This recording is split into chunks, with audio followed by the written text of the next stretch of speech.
Now, we mentioned earlier that Kamala is so desperate for popular policies because there ain't too many policies on her official website that she's stealing them from Donald Trump. Let's have a look at that. When I get to office, we are going to not charge taxes on tips, people making tips. Eliminate taxes on tips for service and hospitality workers. Oh, Josh, not only did the media not slam Kamala for brazenly stealing a Trump policy without any credit, but look at the way they report the story in their headlines. Take CBS, for example. This is how they reported the policy when Trump released it, highlighting that it will cost the government $250 million over 10 years, according to a nonpartisan watchdog group. But this is how they reported it after Kamala stole the policy and announced it. Vice President Kamala Harris is rolling out a new policy position, saying she'll fight to end taxes on tips for service and hospitality workers. Media bias? What media bias, Josh? Yeah, I mean, that's just unbelievable stuff right there. I mean, CBS News, bear in mind, Rita, is the exact same news outlet that for about 2.5 years, if I have the time frame right, insisted over and over again that the Hunter Biden laptop story was just Russian disinformation. And eventually CBS News buried in like the 8th or 9th paragraph of some unrelated article. They did a mea culpa, like, shh, you know what, our bad. Actually, it was a legitimate laptop there. So, this is CBS, like most of the other major networks here. I mean, ABC News, one of CBS's major competitors, ABC News has George Stephanopoulos as their lead political anchor. This is someone who literally ran the Bill Clinton campaign in '92. So, these hacks definitely are not hiding it.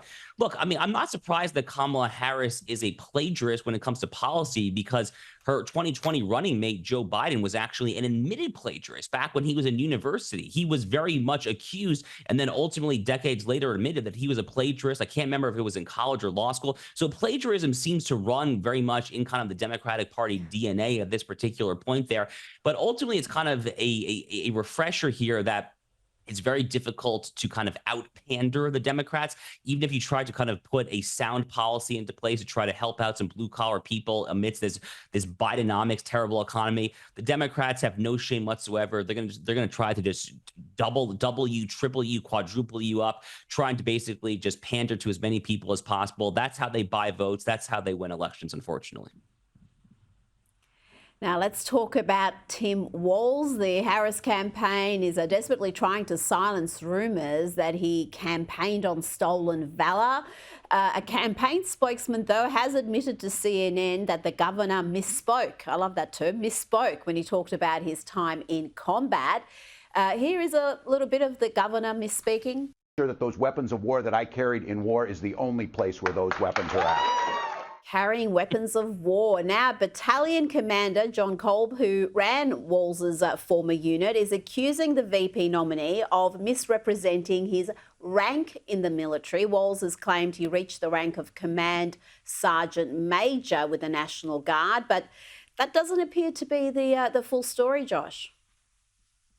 No, it's very much not. And look, Tim Walz is obviously a liar. I mean, he should be thanked for the service that he actually held, but he should not be thanked for service that he egregiously and falsely claimed that he held, that he did not actually do. And the craziest thing, to kind of yet again go back to media bias, which I guess is kind of our leitmotif of the show, but to kind of go back to that, the media has been juxtaposing Tim Walz here in America as this great military hero while they're doing that side by side with J.D. Vance. You'd be hard-pressed to find any mainstream media article here recently talking about J.D. Vance's own military service. J.D. Vance served in the Marines in Iraq. Unlike Tim Walz, he was actually there. He signed up to defend his country overseas during the height of the war on terror, unlike the guy on the other side of the ticket. So, this side-by-side comparison is really remarkable if the media actually wants to tell the correct story there. But, politically speaking, I'm wondering if this whole stolen valor story, and it very much seems to be outright an objective, egregious, even stolen valor, I have to wonder if this is going to play in those Midwestern states in particular, those Rust Belt states. There are a lot of veterans in these states. Michigan, Wisconsin, Pennsylvania, there's a disproportionately large percentage of U.S. military veterans in these states. If there was any demographic, any voting group out there who ought to and really should take offense at this egregious act of stolen valor, it is veterans who actually did decide to fight and risk dying, frankly, for the country. So we'll see if it pays political dividends. But again, yet again, the media is doing their best to fluff it up and pretend like there's no big deal. But there is very much a very big deal here.